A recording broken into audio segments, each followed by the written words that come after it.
Try.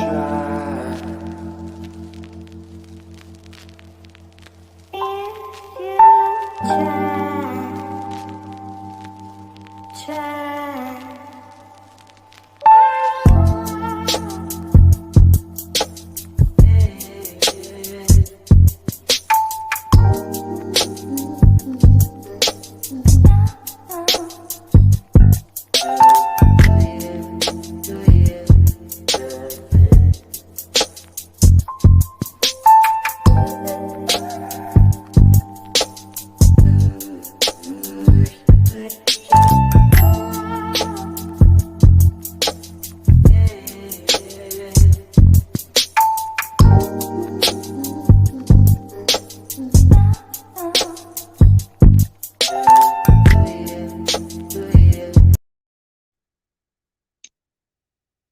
Well, good morning. Good morning. Good morning.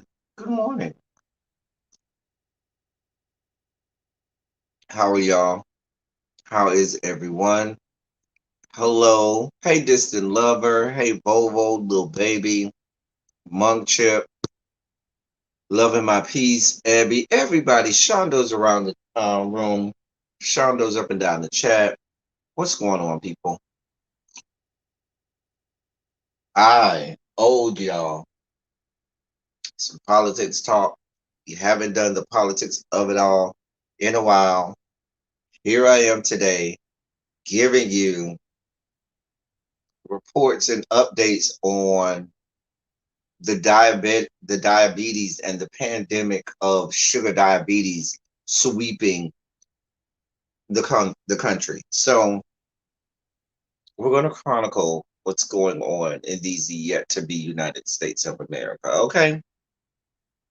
Hey Yana, what is going on, everybody, as you come in the room? So good to see you all. So glad that you all are here with me. Y'all have no idea how much strength I get from y'all. And when I come on and I can talk to y'all and y'all can make me feel rejuvenated, refreshed, make me feel good during some rough times and rough patches, I appreciate y'all. So thank y'all so much. Thank y'all for being y'all. Anyway, mm, so um it's been a while and it was so much to talk about and so much to do. I'm not going to cover everything. I'm just going to bring y'all some stories. Just a few. We only got about a good 4 stories today, but they're good enough to where we can really parcel some of this stuff out. Hopefully, I don't have a sugar spike, but y'all know when I do the politics of it all, there's the possibility that a sugar spike is impending. So, um, I'm not going to talk about your vice president Kamala Harris telling the people don't come. Hey, nappy child, I'm not going to talk about that. We're not going to talk about the G7 summit. We're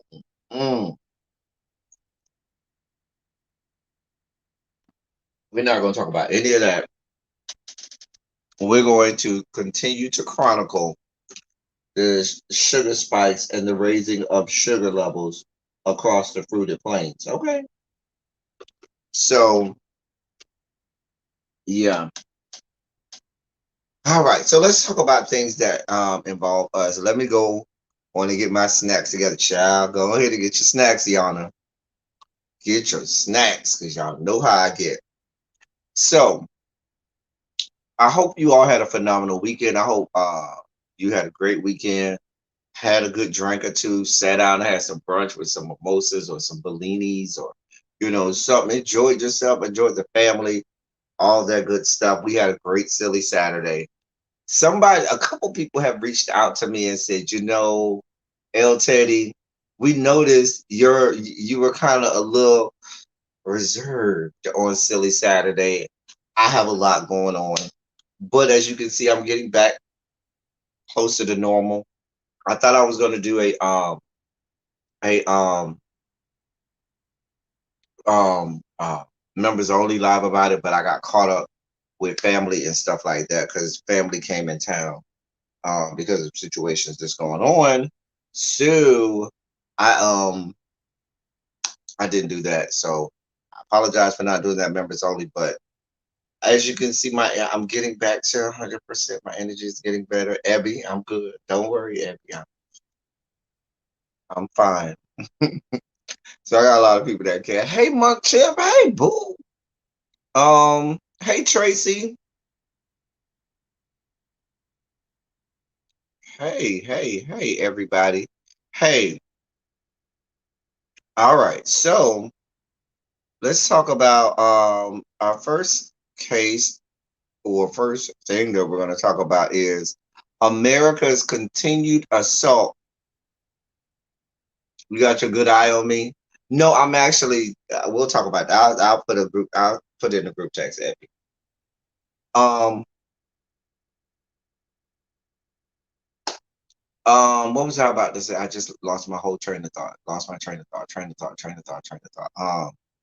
Oh, if you recall when Joe Biden passed the when we got that third stimulus, when they passed the what was the name of the act that they passed? The American Rescue Plan Act. And remember, everybody got that $1,400. Not everybody. Some of us ain't getting it. So anyway, um, part of that act had money earmarked for Black farmers, and if you recall, at that time, we talked about that. We discussed the fact that white farmers across America were upset that the actual bill that was passed by Congress, the act I should say that was passed by Congress, included $4 billion that was earmarked for farmers of color, Black, Hispanic, Asian, Pacific Islanders, and other minority farmers. So white people, cloaked in their mantle of white privilege and breastplate of white supremacy, could not have any parts of anything that was going to give out money to people, to minorities, and they don't get no parts of it. Because they will tell you they're here for equality until it's time for us to be equal, and then they want no parts of equality. See, equality sounds good to white people, even some of the liberals and progressive ones. It sounds good to white people, but when the rubber hits the pavement, they don't want to be equal. They always want to have an air of superiority. They never want the playing field level. Let's be clear. So, a there's been a lawsuit filed by a conservative group on behalf of the white farmers now. And on Thursday, a Wisconsin federal judge agreed with the plaintiffs and issued a temporary restraining order against the USDA, against the United States Department of Agriculture. And what that did was that stopped the USDA from being able to issue out. And what was happening is it was basically debt reduction, loan forgiveness. It wasn't loan forgiveness, but what it was is it was giving these minority farmers funds to pay off these loans or the debts that they owed. Because you may not know, but in farming, a lot, hey, Lock Queen, as you can probably imagine, farming is very racist. In the farming industry, they do everything in their power to take away land from Black and other minority farm owners. They do things like levy taxes on them that aren't due. They do things like when they go to get a loan, their interest rate is triple and quadruple those of their white counterparts. Their even when you look at the credit system and your FICO score and stuff like that, credit scores are, unfortunately, it's almost like insurance policies where you pay a higher insurance based on your area code, and sometimes they don't tell you based on your race and where you live. It's the same thing sometimes with credit system where based on the business that you're in and even race in a lot of regards will make your credit fluctuate. So because of unfair practices over the history of farming in these yet to be United States, things that the U.S. government sanctioned and the USDA in former administration, not the immediate former, I'm not saying the immediate former administration didn't, but we're talking going all the way back hundreds of years now. Because of unjust practices and policies and procedures in place, Black farmers and farmers of color always got the short end of the stick. They were always put in situations where there was indebtedness and they could never get their head above water. So to mitigate that and to help the process and help the economy, there was this in the act that was passed by Congress that got that extra money for COVID. They earmarked $4 billion to be allocated to help the debt relief of these Black and minority farmers. White people said it was discriminatory. They had a problem. So a conservative group filed a lawsuit, a federal lawsuit, to say that the USDA was wrong. So because and this is one of the things I've been screaming from the rooftop. Um, Mind you, side note, footnote before I say this, they just last week started confirming judges under the Biden administration, which I think is way too late. Y'all should have been confirming judges going all the way back to February to make up for all of this stuff, all of those judges, hundreds and hundreds of judges that McConnell and Trump lined the judiciary system with. That's a whole nother story, a whole nother thing. This I've been screaming from the rooftop that McConnell and Trump lined the judiciary system with judges that would do their bidding, that were conservative, that would not be about the people and the law. They would be about continuing white supremacy. They would be about continuing the white privilege and white supremacy we know that's been going on for the last four plus centuries. Okay, so a federal judge in Wisconsin issued a temporary restraining order against the United States Department of Agriculture, and so they now cannot utilize those funds as they were supposed to help these Black and minority farmers. Um, um, uh, of course, you had people on both sides screaming from the rooftop. Rick Isenberg, president and general counsel of the Wisconsin Institute for Law and Liberty, said, quote, the court recognized that the federal government's plan to condition and allocate benefits on the basis of race issues grave constitutional concerns and threatens our clients with irreparable harm. The Biden administration is radically undermining bedrock principles of equality under the law. This goes back to what I'm saying. See how they put that word equality in there and all of this stuff? They don't want equality. They put keywords and terminology in there to make it sound like they're doing the right thing when they have no they have no interest in doing the right thing, not by any stretch of the imagination. And so these funds were geared to make it a level playing field, to get things to be equitable. But because they want things to be equitable, that doesn't please white people, because I told you these conservative white people want no parts of equity or equality. They always want to be able to don their mantle of white privilege and their breastplate of white supremacy.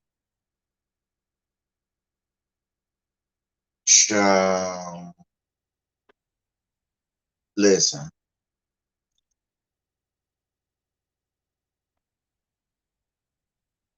So, um, I mean, come on, y'all. Come on, y'all. This is what we got going on. This is what we got going on. Now, the USDA came out and said, quote, we respectfully disagree with the temporary order, and and the USDA will continue to forcefully defend our ability to carry out this act of Congress and deliver debt relief to socially disadvantaged borrowers. When the temporary order is lifted, the USDA will be prepared to provide the debt relief authorized by Congress. Now, I want you to get, I want you all to gather a guess for who's one of the people that is spearheading this whole thing. Take a wild guess. I mean, there's any list of people you could probably get. It's a whole grocery list of people who you could probably name that would be one of the key people behind this. Let me cut to the chase. One of the key people behind this is none other than Stephen Miller. Oh, yes, that's Stephen Miller. The Stephen Miller that was a part of the previous administration. The Stephen Miller that was the orchestrator of all of those laws that the last administration had against immigrants and stuff like that. The same Stephen Miller who's allegedly in his mid-30s but looks to be in his mid-60s.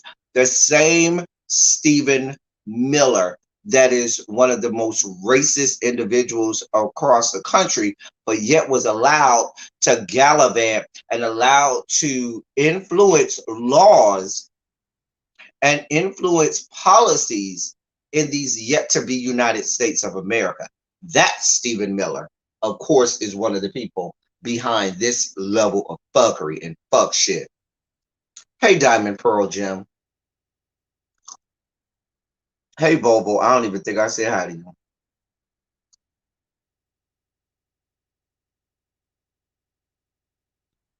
So, listen, I see you, Tracy. They have been slow walking confirmation. After what Biden, not Biden, after what McConnell and Trump did to the judiciary system, if I was Biden, that would have been one of my first things. My three first things before we do anything. I mean, of course, the pandemic was the first and foremost, but after that, bye-bye filibuster. After that, we're stacking the Supreme Court, and we're going to pass a law that says that you can't add no more to the Supreme Court. How about that?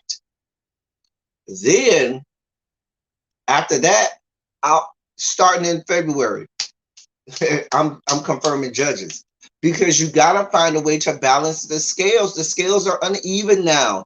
The scales are so uneven now. There's conservatism sweeping the country.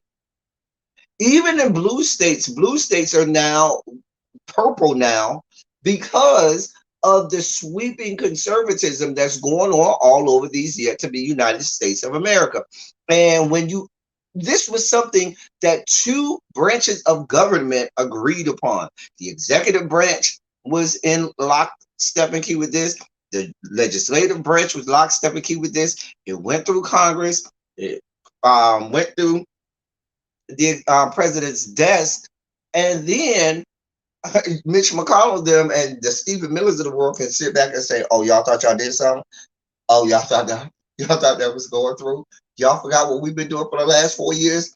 We've been stacking the debt the last 4 years because we knew Trump was a fucktard, and we knew that there would be pushback from the level brand of fuckery and fuck shit and fucktitude that Trump had going on. So we stacked the deck so we could still win even when he's gone. And so now this is what is happening. Hey, Quintessential. What is happening now is McConnell them can sit back and say, oh, y'all thought because that went through Congress, it was okay? You forgot we hold the judiciary system by the balls. The conservative of this country hold that branch of government by the nutsack, and they squeeze whenever they want to. And so now what happens is you got blacks, Hispanics, Native Americans, Asian Pacific Islanders, and all of those minorities that are out here, and we're trying to make an equal playing field for these farmers. And those people with their white supremacy says, well, we care that two branches of government said, okay, we got the judiciary system. We'll just take you to court. Here's your get some of this good restraining order. Bitch, you can't do shit. Oh, you're gonna appeal it? Great. You're gonna appeal that? Great. Because we got people waiting for you in the appellate courts, in all of the circuits. Oh, you want to go to the Supreme Court? Oh, great. Because we have a 6-3 majority on the Supreme Court. Call us if you need us. A mess. A damn mess. A damn mess. Shout out to the 27 people in the chat. Y'all know I love 27, my favorite number. Hey, BR Burns. A damn mess. A damn mess is what we have going on. That's why they don't care. This is why the Mitch McConnells and the Raphael Cruzes of the world and the Josh Howleys of the world and all of those people over there blathering about, the Kevin McCarthy's of the world, sit back and say, oh, y'all thought y'all was getting some money? No, we ain't doing that. Nah, bro. Nah. Nah. Mm-mm. Mm-mm. Nope. This is what we got going on. So, and farming is not a industry, or it's not a eye-popping or a glitz and glamour occupation and field. So things like this can go under the radar and go unnoticed and fall and fly under the radar, so nobody begins to talk about it. But what happens is the other side uses this as, okay, we won that. They start chipping away. We won that one. We got that one through. Let's get another one, until by the time they're done, they've gotten so well versed on how to litigate these things. They start to, they go for the big stuff. The stuff that does get the media notoriety and the glitz and the glamour and the lights. But at that point, it's too late, because nobody's saying anything and people are just letting it go by. It's a mess. A whole mess. A whole ass mess. And I wanted to bring that to your attention. Y'all know I like to have us informed. Y'all know I like to have us edified and knowledgeable. So I wanted to ease us in before I had a whole sugar spike. I might have a sugar spike on this one. So we got problems in Minnesota, y'all. Listen, let me not do that to Minnesota. It's not a Minnesota problem. There is a problem in these yet to be United States of America. So we got another killing of a black man in the great city of Minneapolis. In the last, when does it end? So Winston Smith was killed, murdered on June 3rd. Apparently, let me give you some of the backstory. So apparently this was a federal case. So now this isn't just Minnesota, but now we got the feds involved. So the United States Marshal Service had a task force that was attempting to arrest him for illegal possession of a firearm. Okay, so you have plainclothes police officers and deputies and what they did was they used sheriff deputies from surrounding from the from that county and some of the surrounding counties to be on this task force for the U.S. Marshals. And they go, and so Winston Smith is in the car. There's a woman in the car with him, and there was body camera footage at one point. Then there was no body camera footage, and after there was body camera footage that started over, Winston Smith is dead. Now they're claiming that he had a firearm and he started to unload his firearm and his handgun and started shooting at the police, and that's why they killed him. Now the girl that was in the car, her attorneys and so forth have come out and said, I ain't seen nobody's gun. I ain't seen no nothing. Police claim we ain't seen no footage. We ain't seen no evidence. We ain't seen nothing. But they claim that they have a handgun and ballistics that show and that he was shooting from the inside of the car, which justified the murdering this this black man. So, mind you, he wasn't in the car alone. So even if you were trying to kill him, there's a very real possibility someone else in the car could have been killed as well. But that's a whole nother story. So this guy, he was a YouTuber too. It had a very successful YouTube channel. He was a comedian. He would do like little comedy sketches and skits on YouTube. And of course,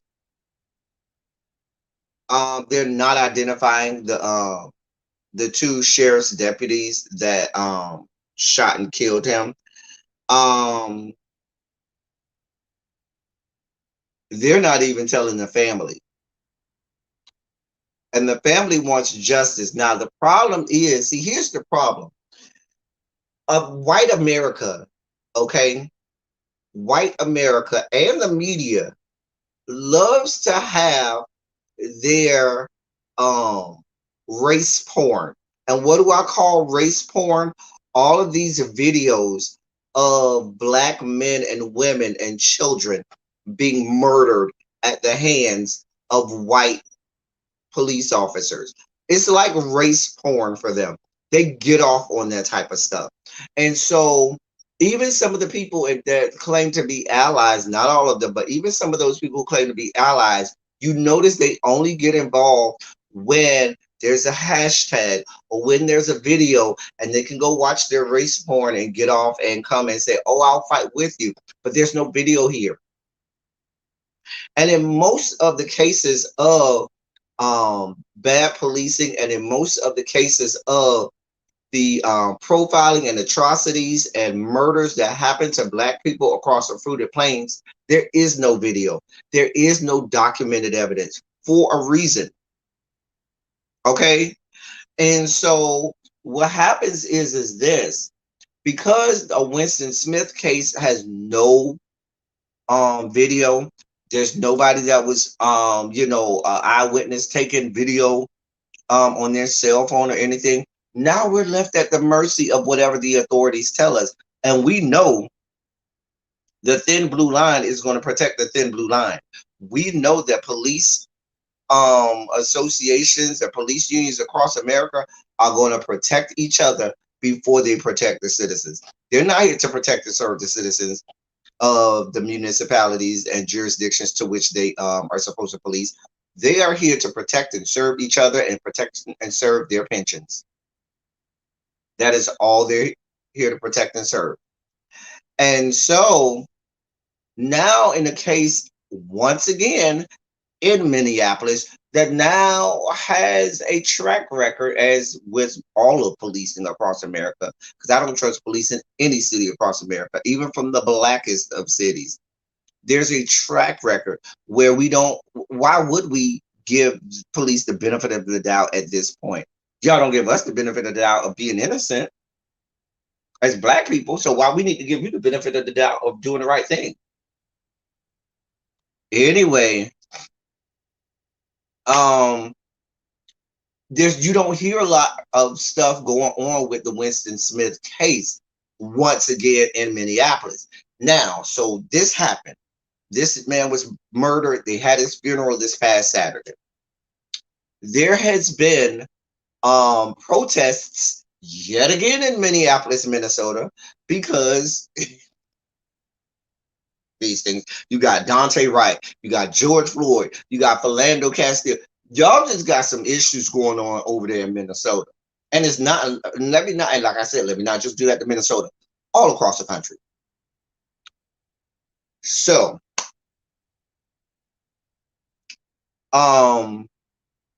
there have been protests that have been going on. Now, get this. There was a protest that happened. I believe it was the protest the day of the funeral. It was either the day of the funeral or yesterday. I believe it was yesterday. But it was either Saturday or Sunday, sometime this weekend. They were protesting in the great city of Minneapolis against what has happened. Okay. So in the middle of this protest, a white man decided that he was going to take his car and drive through the protesters. He killed a protester. He killed a female protester. He killed a woman that was protesting. Okay. Killed her. Fortunately, the protesters were about that life. They stopped his car, drug him out of the car, and held him there until the police got there. Here's the dangerous part. This is in Minnesota, where they don't have the laws that they have in Georgia, Florida, and Texas. What do you mean by that?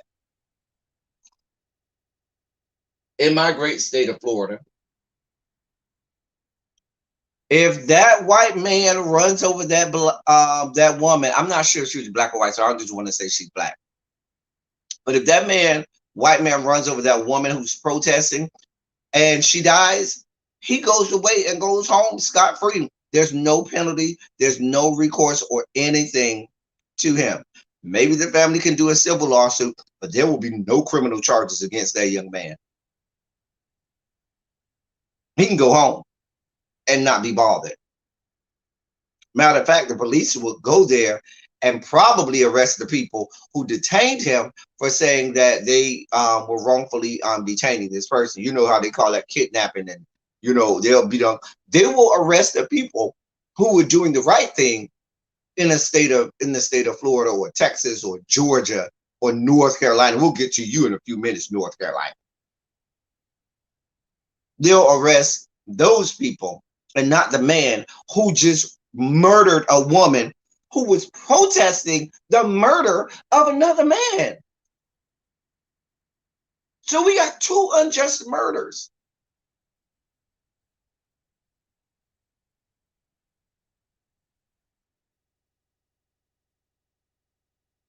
I'm trying, y'all.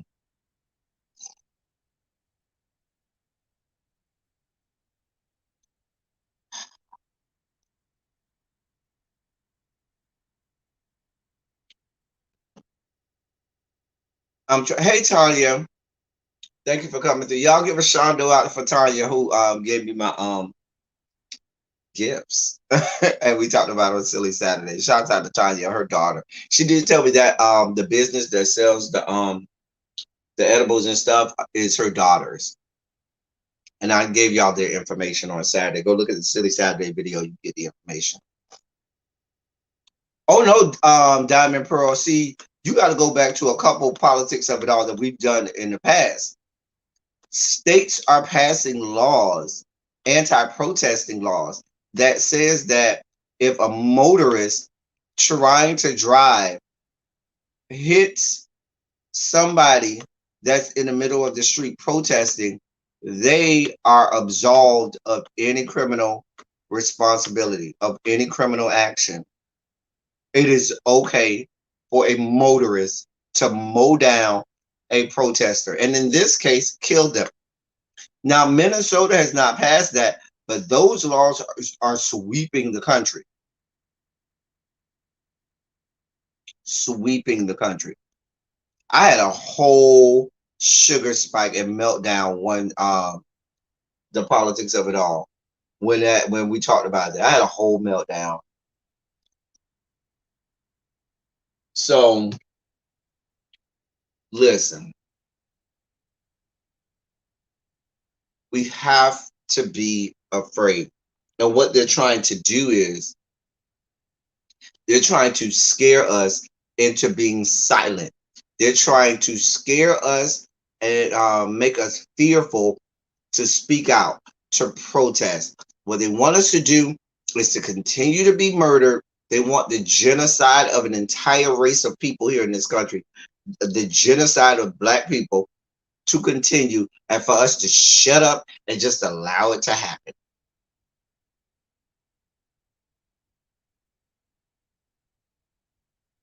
And we have to continue to speak about it and use our platforms to do this, because something must be done. We got to talk about this stuff, y'all. We have to raise an alarm. We got to start calling these politicians and saying, enough is enough.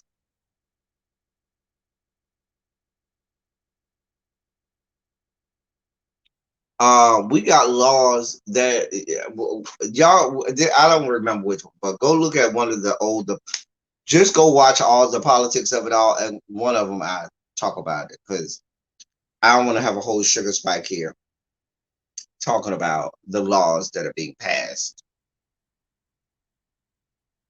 Okay,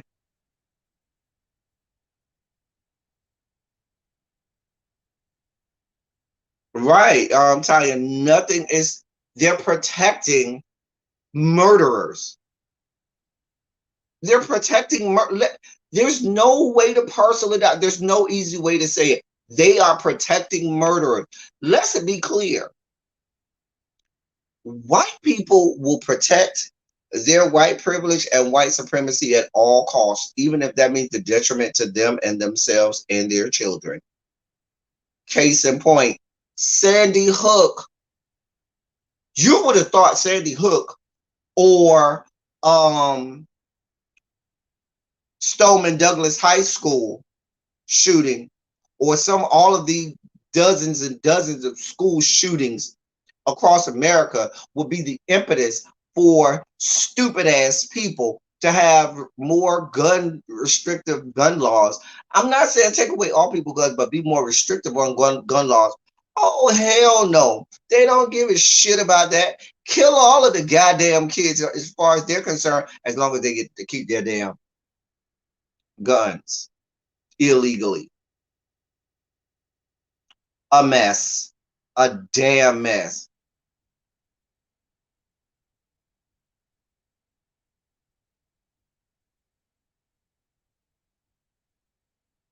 Listen,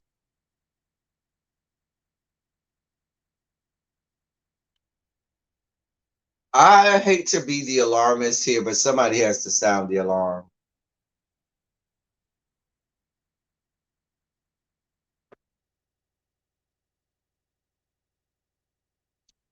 Somebody has to sound the alarm, because what's going to happen is here's what's going to happen.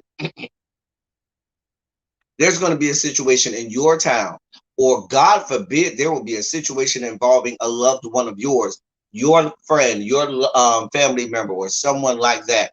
And you and the people involved in your city and town are going to try to go out there and speak up and let your voices be heard because of the injustices that happen.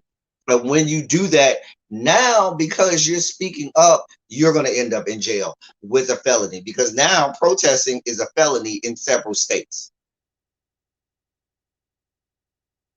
A felony, not a misdemeanor, a felony, which then would take away your right to vote. You see the cycle, right? You see the cycle. We kill you. You speak out about it because it was wrong. You go out and protest. We arrest you for protesting because now that is illegal. Or we kill another person, which sparks you protesting some more, and then we could arrest some more people. And now because we've arrested you and charged you with a felony, you cannot vote. So we can now get more of our racist ass white people in power. And when we do that, we can enact more laws that basically take us back to the 1700s. And because that's what they're trying to do. They're trying to, you think they was not serious about making America great again? Their ideology of the great America is when there was racism, and the 17 and 1800s when white people ran roughshod all over this country and dared any other group of people think that they had any rights. Even women. Y'all better see the writings on the wall. Y'all better see the writings on the wall, because see, white women are around here not caring because they think, well, that's just the blacks. Y'all think after they do what they do to the minorities that they're not coming for women either? I already told you there's a law that they passed in Texas that says that you cannot get an abortion after 6 weeks. Mind you, some women don't find out until that time, and sometimes later. You can't get an abortion after 6 weeks.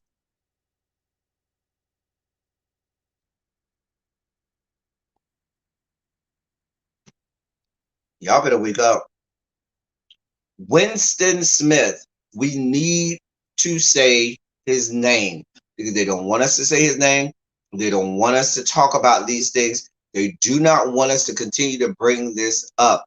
And there is no footage. There's no video of it.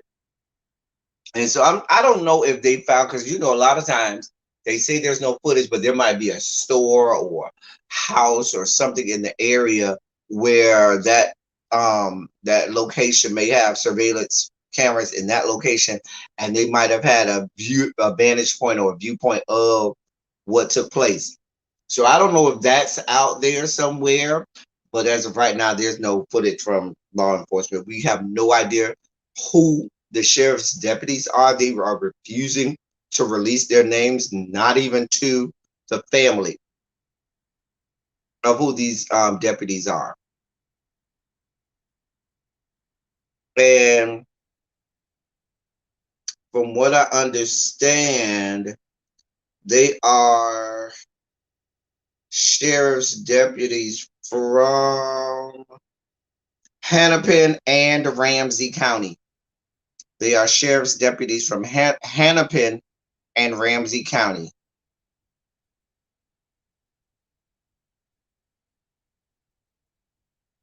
So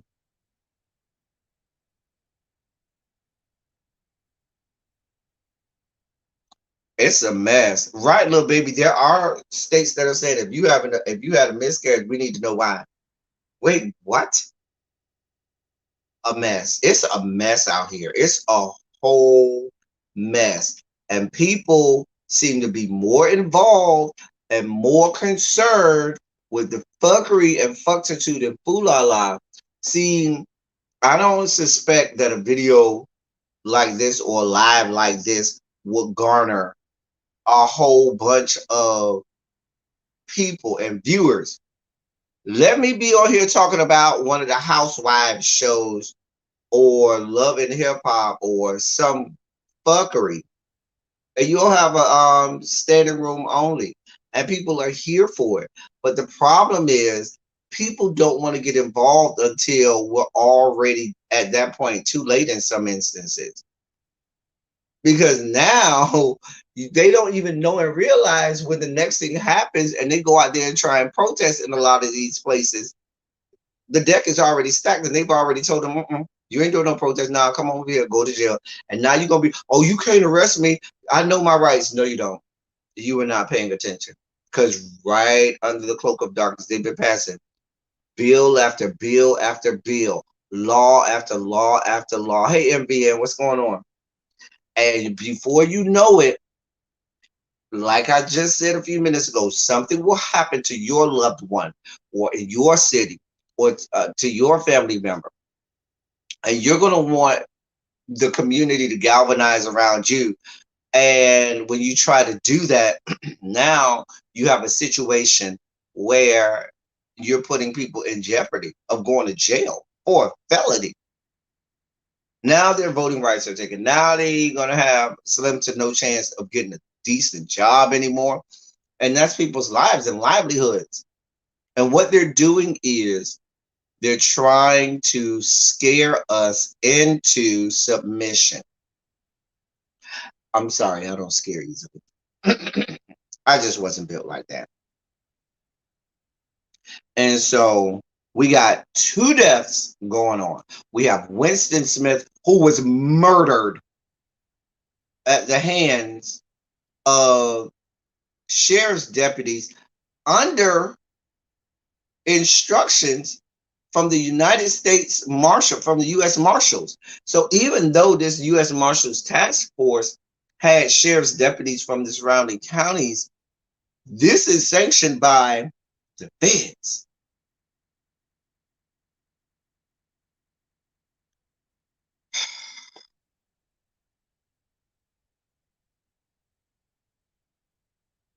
There's a problem, people.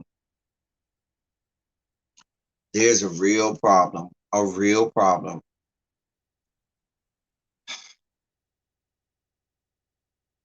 It's time for a sugar break because sugar levels.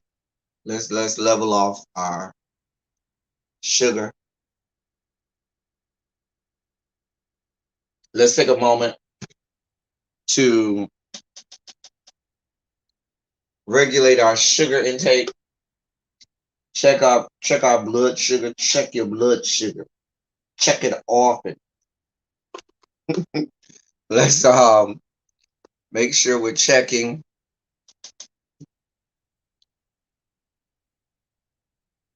our sugar levels.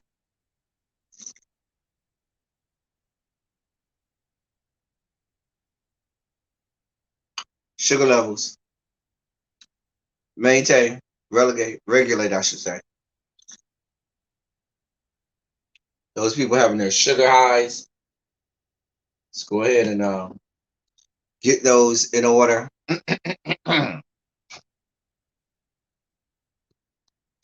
All right, everybody good. Everybody that had a chance to get themselves in order. All right, so this story right here,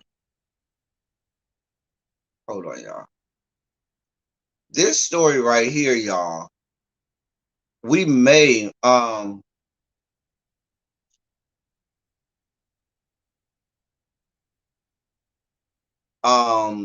cover it on the Teacher Project 2.0. I might talk to really be we might have to cover it on Teacher Project 2.0. Oh God, I spelled disrespected again. Oh God, let me take that off. Because oh dear God, the English teacher in me. Oh God, I can't do that. All right. Where's my here we go. We're just gonna do that. Oh dear God. Oh God. I'm so embarrassed. So embarrassed. So embarrassed. That should have said disrespected and it did not. And now I'm embarrassed because I was typing fast. All right, can't fix it now. So let's talk about the story of 2 beautiful Black children in the city of West Point, Missouri. Okay? 2 wonderful Black girls, Ikeria Washington and Layla Temple. Beautiful Black girls, Black excellence at its best, graduating from West Point High School in West Point, Mississippi. So, these wonderful Black girls were named valedictorian and salutatorian at West Point High School when they had their senior awards night. They unveiled who the valedictorian and salutatorian were in that respective school. and it was two black girls, Ikeria Washington and Layla Temple. Wonderful examples of black excellence. Okay, so these beautiful black girls worked hard, took AP courses and dual enrollment, and did all of the work, did what was asked of them, um, achieved, and so forth, and were rewarded. You would think, oh, nothing to see here. So proud of them, so happy for them. But no, no. White people, they won't even let black excellence. White people have never allowed, I should say, black excellence to be on display. Oh no. Anytime you have a display of black excellence, they want to steal it. So, mind you, the city of West Point, Mississippi is majority black. Two white kids felt slighted because they were like, we should be the valedictorian and salutatorian, and their families got involved. Put a bookmark in the fact that I said their families got involved. So white people came and said, oh, that's not fair because y'all are using the GPAs based on, as with majority of high schools, and even when you apply for colleges add on additional weight to AP classes or dual enrollment classes and so forth because they are harder and because there's a lot more work and material that's involved with those. So they do get, as long as you maintain an A or B, you do get the added weight to those courses, which can help out your GPA. That's the whole reason for taking them and excelling in them. So these white people said, oh, well, our unweighted GPA is higher than their unweighted GPA, so we should be the valedictorian and the salutatorian.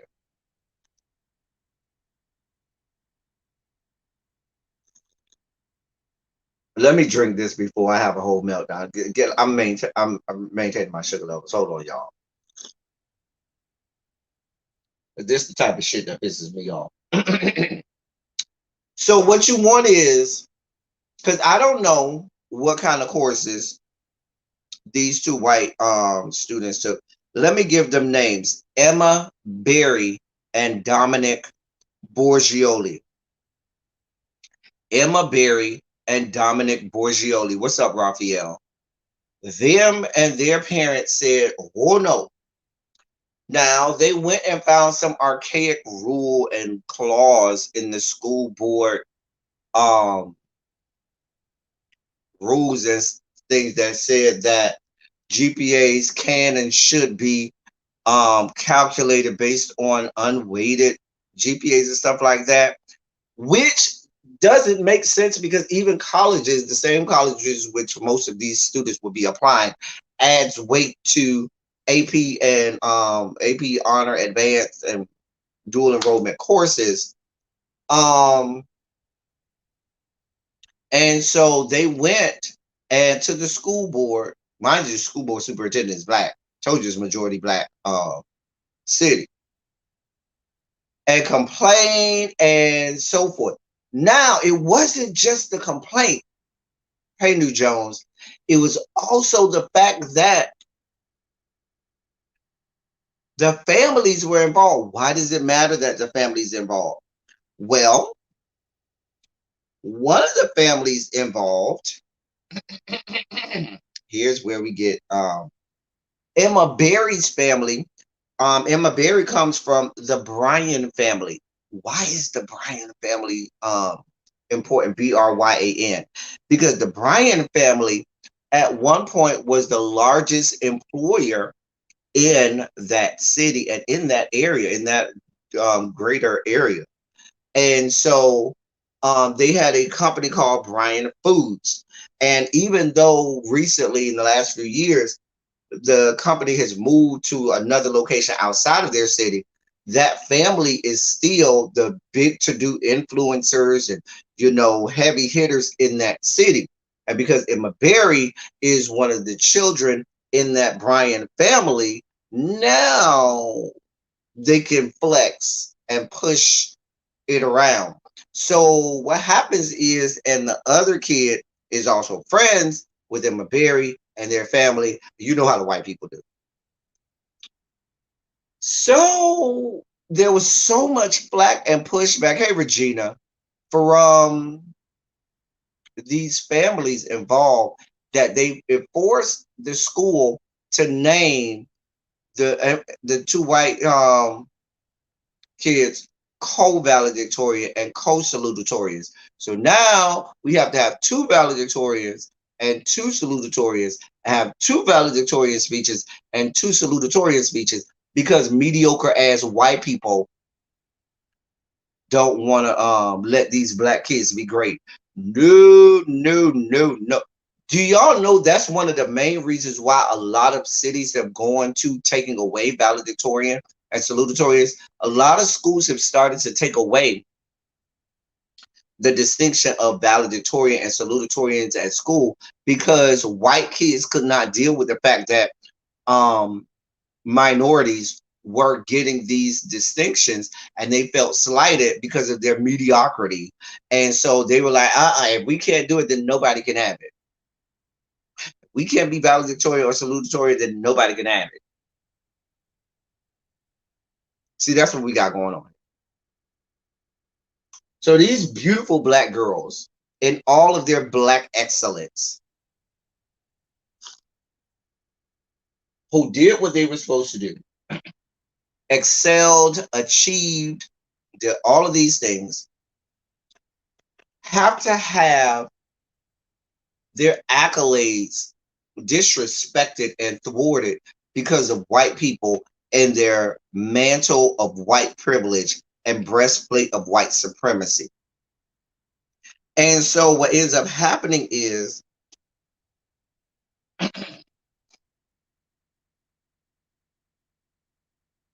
now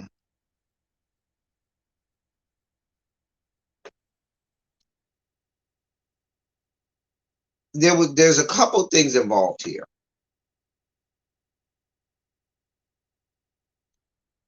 They did not even tell the black students or their parents this was happening, that they were naming these co-valedictorians and co-salutatorians. They found out because the white parents went on their Facebook and other social media and started bragging about it. Oh, yeah, I had to go and flex and get my child to be valedictorian or be salutatorian and stuff like that. And that's the black parents found out because they did that when their child got named valedictorian and salutatorian. You know how us black people do. My child, and you got your child all over your Facebook and stuff like that. My child is the valedictorian. My daughter, who over there posted like this, with her little cap and gown, is valedictorian. And what you gonna do about it? Because my daughter, because I ain't play around. And you all happy only to have your happiness, joy, jubilation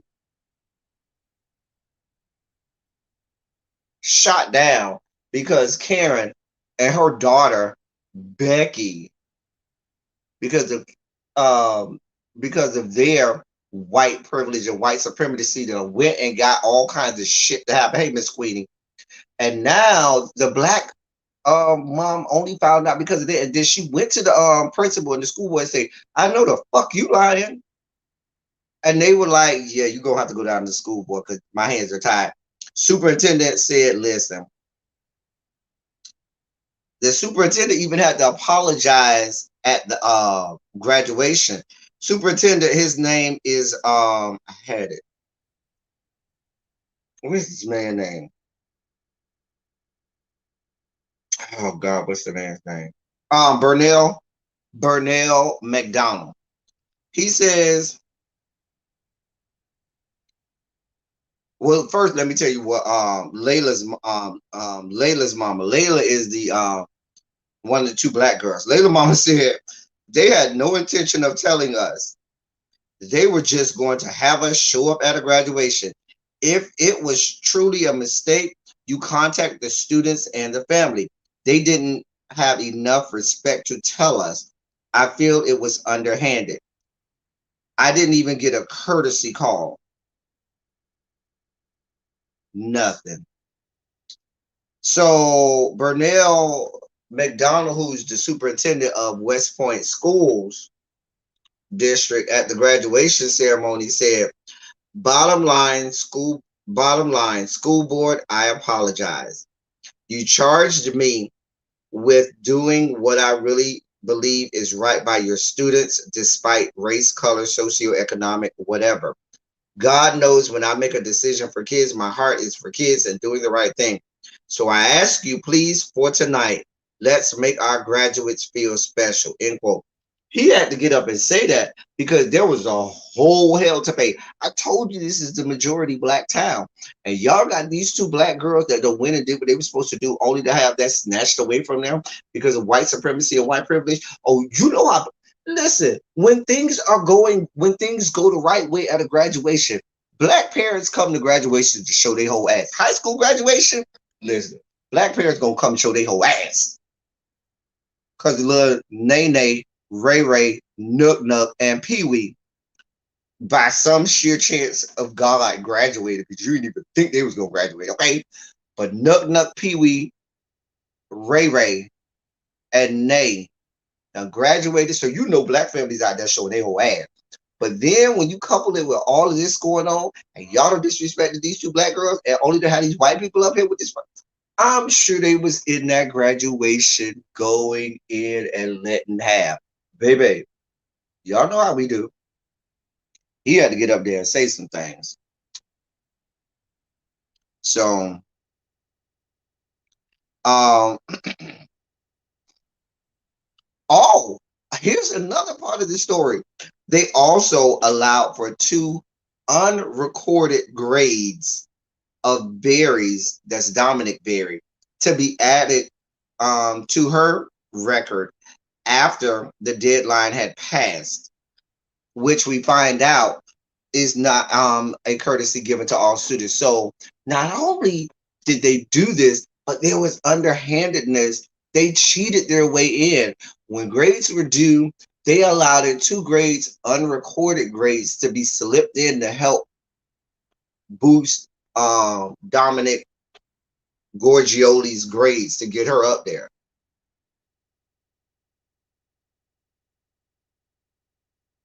Child, y'all know them black people was showing their whole ass, and I ain't mad at them. I am not mad at them. I am not mad at them.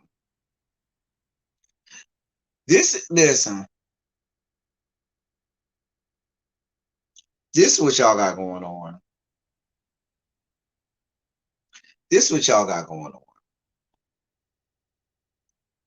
You got t-shirts made noisemakers. Okay. Giant face cutouts. Okay. Listen, y'all know how we do. We'll play around, baby. Giant face cutouts and all, honey. Cause I'm sorry. I make no bones about saying white people, not all of them, but a good portion of them are trash. Just trash. Just fucking trash.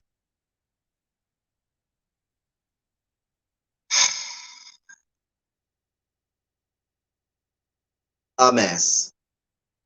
How else do I describe this other than saying a goddamn mess? Oh, listen, you already know.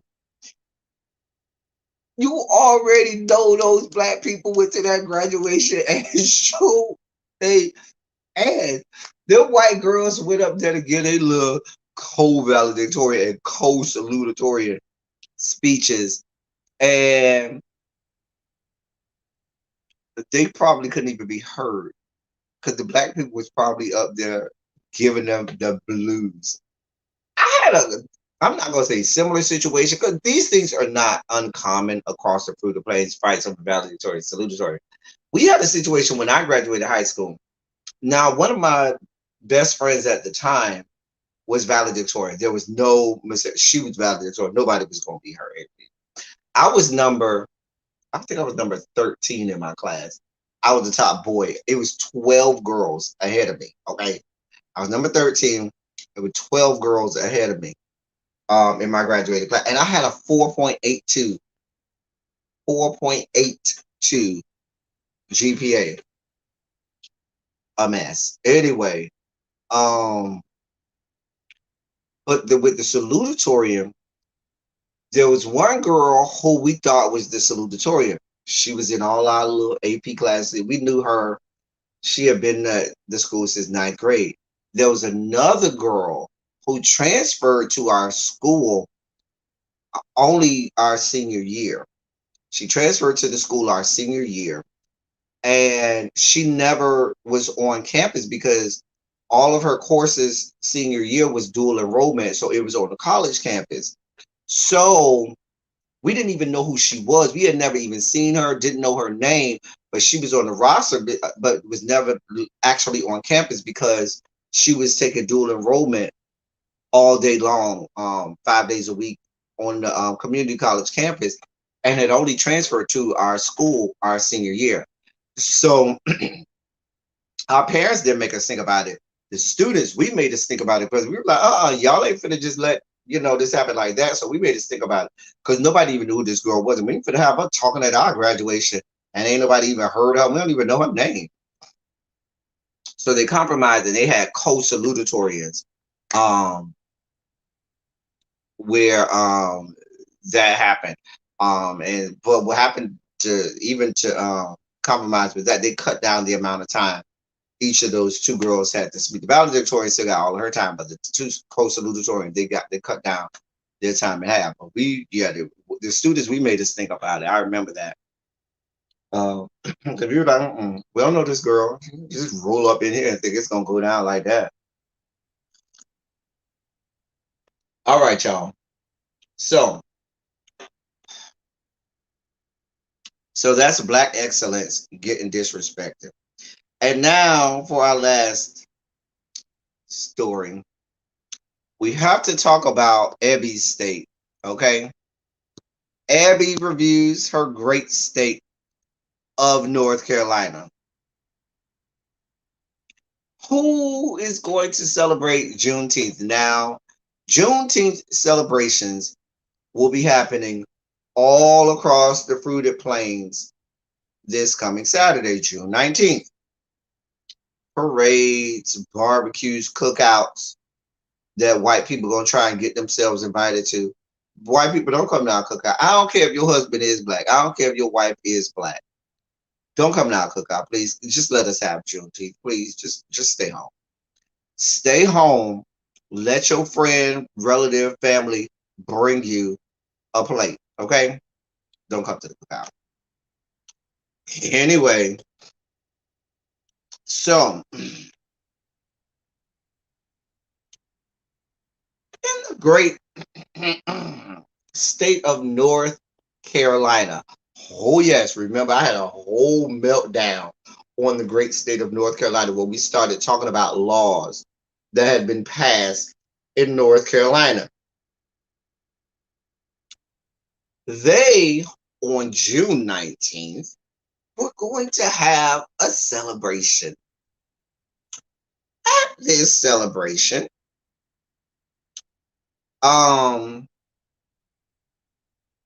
it was going to be held at the historic Latta Plantation. That's Latta Plantation in Huntersville, North Carolina. And they had an advertisement for a Juneteenth event where they aimed to tell the stories of, quote, white refugees, end quote, Confederate soldiers. And they were going to wax sentimental about losing the Civil War and free slaves living, as they put it on the advertisements, high on the hog. From the perspective of an unemployed slave master. The title, the name of the event is Kingdom Coming. There was a, well, I don't know if there still is, but I know there was a website on social and and it was on social media. Um, and there was going to be a living history museum. They were charging $25 for said event. And it was supposed to take place at 7 p.m. on Saturday on Juneteenth.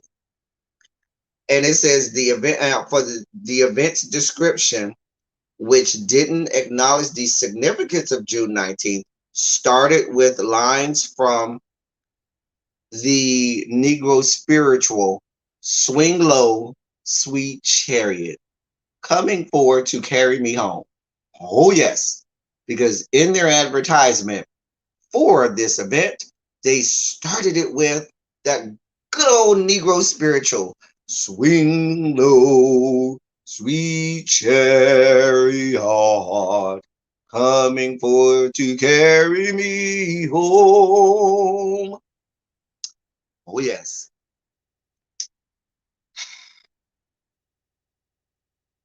It goes on to say the event billing is sympathetic to those who own slaves in the aftermath of emancipation and inaccurately minimizes an unnamed slave owner to calling him an overseer, um, and saying that on that day he would be referred to as Massa, Massa, if you need them.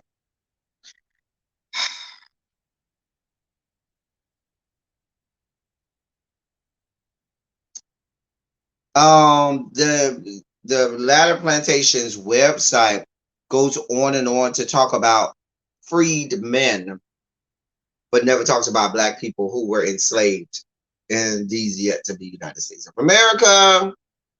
Um, and they referred to slaves as, quote, former bondsmen.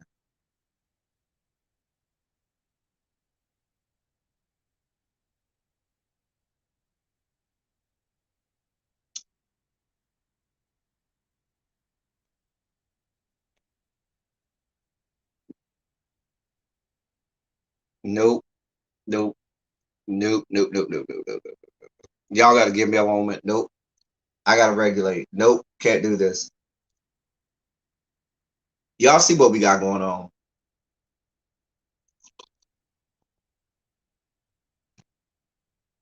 I'm not doing this with y'all today.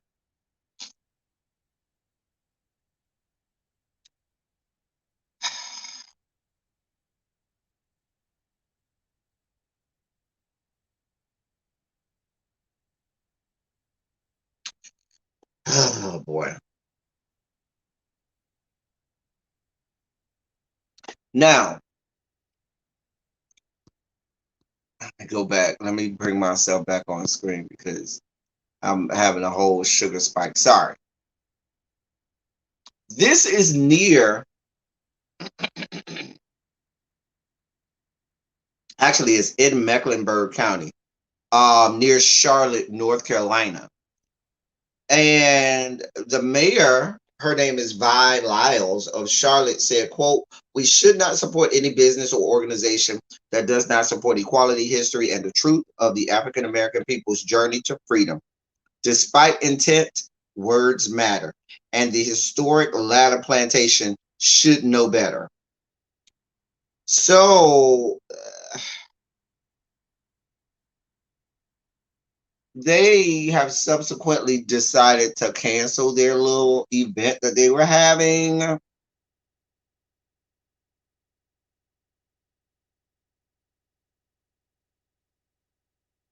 I mean, what's happening? What is happening here? People, People, what is happening? What is happening here? What do y'all want me to do with this? What do y'all want me to do with this?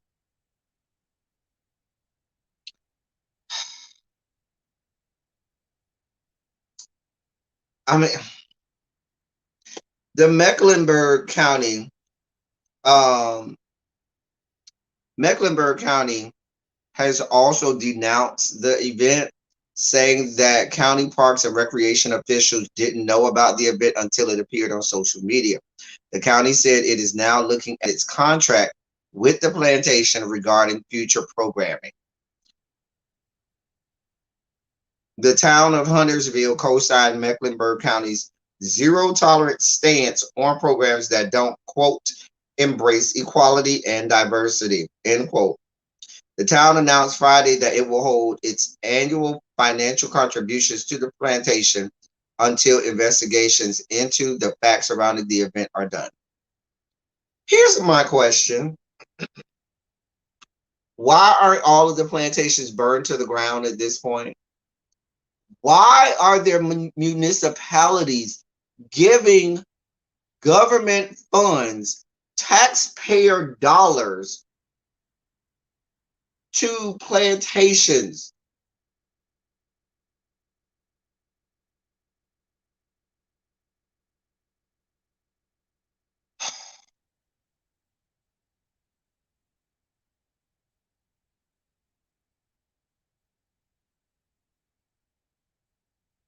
I, the fact that Huntersville had to come out and say, and I'm gonna read that for you again. You did not hear me. They said the town announced Friday that it will hold its annual financial contributions to the plantation until investigations into the facts surrounding this event are done. Now, let's be clear. Y'all been making financial contributions to this place over and over and over because y'all want to keep this plantation alive and going. I refuse to believe that this is the first time that this plantation has done this. Y'all really want me to believe that they haven't been doing this? This probably haven't been an annual event for them. They just decided in 2021 they're gonna do something like this for the first time.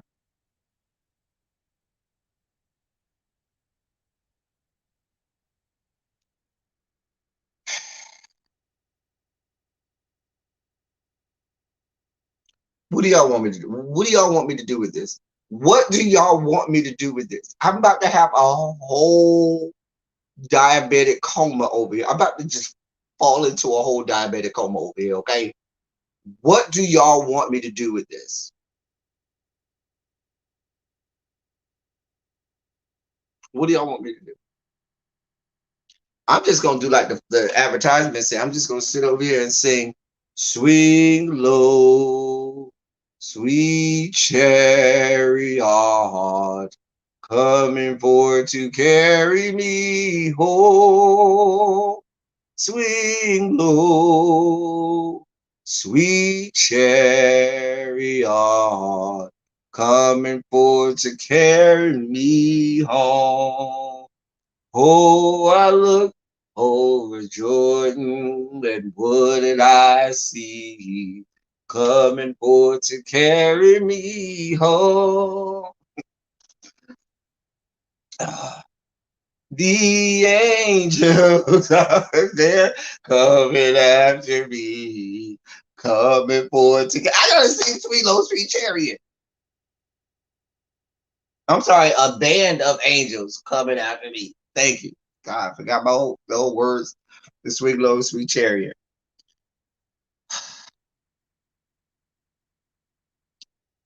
I got listen.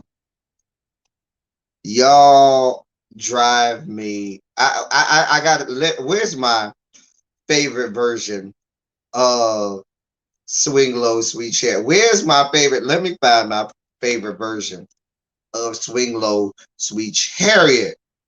It's worth me getting whatever copyright, but I don't care because um the way these people have made me The way these people have made me lose my goddamn mind. Okay? Watch I don't find it. Watch I don't find it. Oh, I ain't gonna find it. Watch. Whenever I need to find something, I never find it. Whenever I need to find something, I never find it.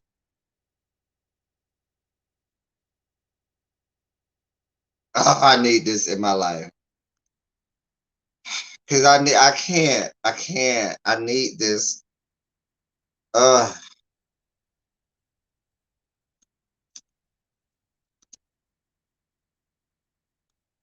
oh no, that's wrong.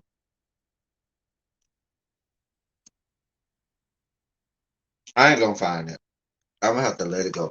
I could play it on my phone, but seeing as how, because it's on my phone, but seeing as how I'm technically on my phone now,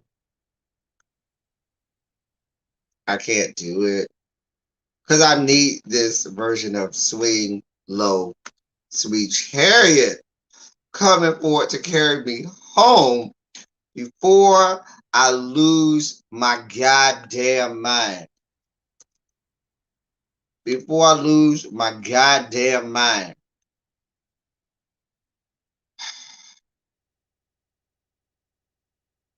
I'm trying, y'all. Trying so hard. All right, let me see if I can't find this. See if I can't pull it up. Y'all see I'm over here losing my mind. Right. Tax exempt statuses at all kinds.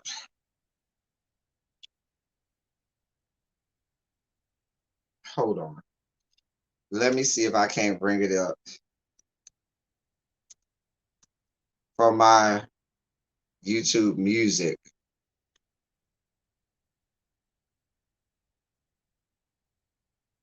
Oh shoot, y'all to let me find my stuff. Hold on. Here we go. Y'all to let me find it. Oh boy. Let me move, stupid thing. All right. Let me see something. Hold on, y'all. Hold on. All right, I found it, y'all. I found it. Let me turn it up because we need some Swing Low, Sweet Chariot. Let me let y'all hear it. This Jennifer. I need this. And her family, of course. Just listen while we get over our sugar spike.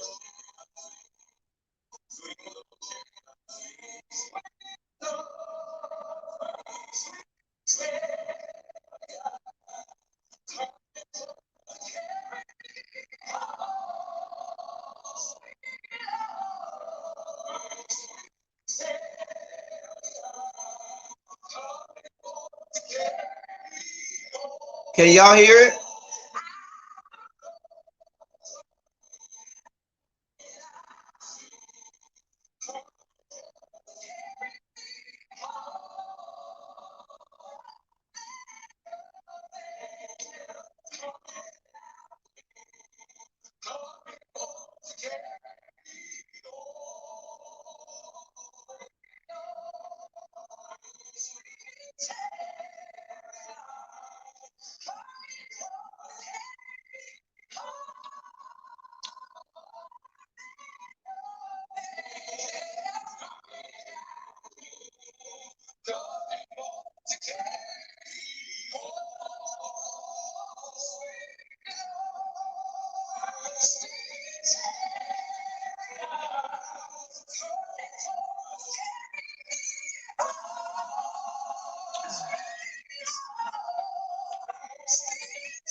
I needed my Jennifer Hudson to sing Sweet Low, Sweet Chariot for me, just so I don't go into a diabetic ass coma from white people out here.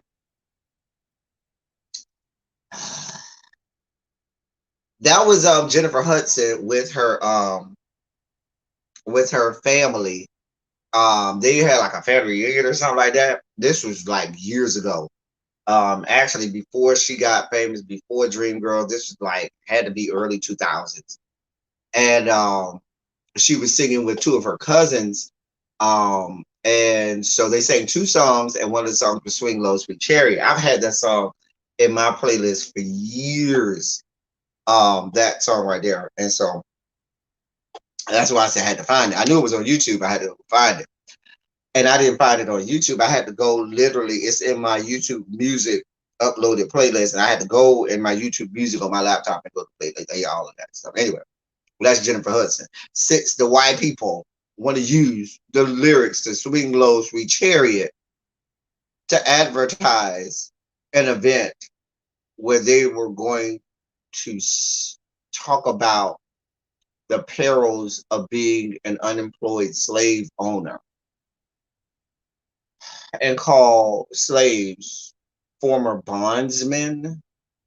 Y'all make, and you have governments around the country giving taxpayer dollars to keep these places open.